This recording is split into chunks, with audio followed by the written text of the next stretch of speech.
বঙ্গোপসাগরে সৃষ্ট ঘূর্ণিঝড় শক্তির প্রভাবে দুর্যোগপূর্ণ আবহাওয়ার কারণে চট্টগ্রামের পতেঙ্গা ও আনোয়ারা উপকূলে নিয়ন্ত্রণ হারিয়ে 4টি জাহাজ তীরে এসে আটকে গেছে। বৃহস্পতিবার 29 মে দিবাগত রাতের ঝড়া হওয়ায় এসব ঘটনা ঘটে।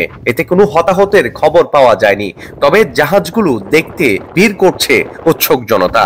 আনোয়ারা উপজেলার রায়পুর ইউনিয়নের গহিরা সমুদ্র সৈকতের উটান মাঝিরঘাট এলাকায় আটকে যায় কয়লাবাহী 2টি কার্গো ও লাইটার জাহাজ নাবিমার 3 ও মারমেড 3।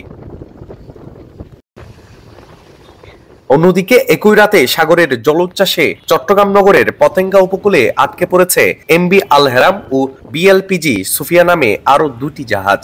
স্থানীয়রা জানান, জাহাজগুলোতে থাকা কর্মীরা নিরাপদে উপকূলে নেমে আসেন। কোনো ধরনের প্রাণহানি বা মালামাল ক্ষতির খবর পাওয়া যায়নি। তবে শুক্রবার 30 মে সকালে এসব জাহাজ দেখতে উৎসুক জনতা ভিড় করে, ফলে নিরাপত্তা নিশ্চিত করতে সেখানে কাজ করছে আইন শৃঙ্খলা বাহিনী।